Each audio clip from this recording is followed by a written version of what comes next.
Staged homes sell 80% quicker than unstaged homes. It's setting the scene. It's helping other people visualize that they could live in that home. It might be just changing the color, or it might be moving some of the furniture out or adding some extra furniture in. But we want to set a scene for them that they could envision themselves to live there. Longevity on the market does mean one thing: a price reduction. And if you are a seller, that is not what you want to have happen to your home. So the way you live in your home and the way you market and sell your home are completely different things. I think what's interesting that we do is we detail our cars to be able to sell them, but we don't detail our homes, the one largest investment of anything that we are going to sell, and we don't take the time to detail it. It is that important. I think sometimes what people don't understand, when you're in your home, you live with all those things that you have to have around you, and we have plenty of cabinet space, so let's just fill it all up. We have extra room space in our area. Let's put more furniture in. Less is more. And what helps is if they can see how much space you actually have. And if those counter areas are cleaned off and things are organized and tidy, then they can see their homes looking the same way. They can see the potential of what that home actually has.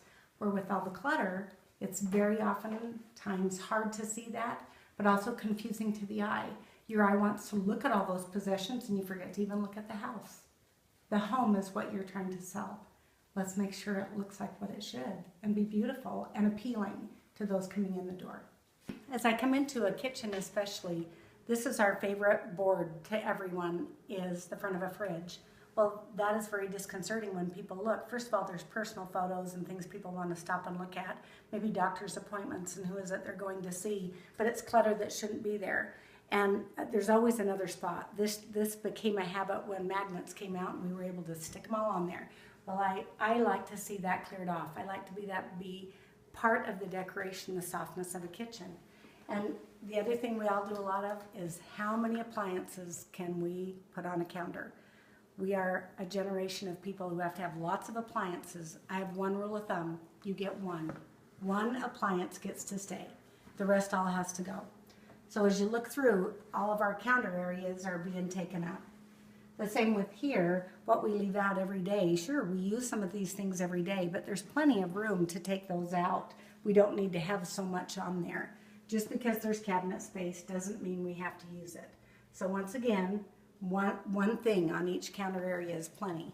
Instead of taking up the rest, we just utilize it all. The other thing that is such a big drain on everyone emotionally is they look at things as paperwork. Paperwork's taking over our life and we just pile it on counters because we don't know what to do with it. That part of the organization of deciding where can I put this paperwork that A, I can find it, B, is it even necessary, and C, to recycle it away from our lives. So paperwork is negative, takes too much. So when you look at counters like this, once again, the water bottle just set down, that doesn't need to be there when someone's looking at your home. You can have some personal things on an area here, but what they have here is not personal to this family. The things I don't like to see are things that are personal like this. Actual family photos. I always ask that people remove those because people spend way too much time looking to see if they know that person instead of looking at the home. The important thing is look at the home, not the people that live here, and it's nobody's business who actually is in these pictures. So when people have a beautiful island in the middle of their kitchens, they are so necessary for their everyday cooking and living environment for the new family. But once again, everything goes on here. This should never have anything else on it. When the house is showing, it should just be clean and nice and appealing that people could envision themselves sitting around this island or something that draws them to it. So make sure all the clutter is off of here, and it's always beautiful to have some fruit or fresh flowers, something that will be appealing to the new people that make them want to have this home be their own. There is competition out there. Weed out the competition by having your house be pristine, organized, and perfectly ready for them to move in.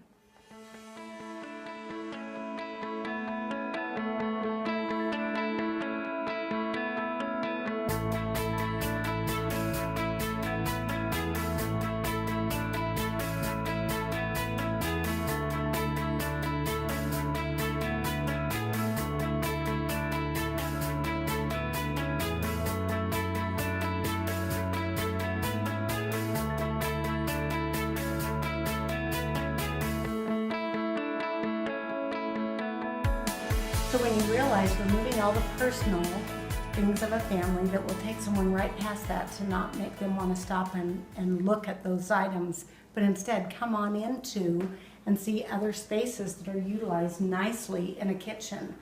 Extra spaces, lots of open area that shows them that there is plenty of room in this kitchen to use it functionally, and to have everything cleaned off of these counter areas, and to have that feel more open, and this space inviting, and everything to have an open, clean area is what is appealing to a buyer coming in to look. They want to envision walking right in and living in this space just how it looks. When you realize and see the difference of what clearing off some extra clutter and finding a new home for things that should be tucked away every single day, that will become your pattern, your habit, and it's easy to do it while your home is listed because you've already set that into motion.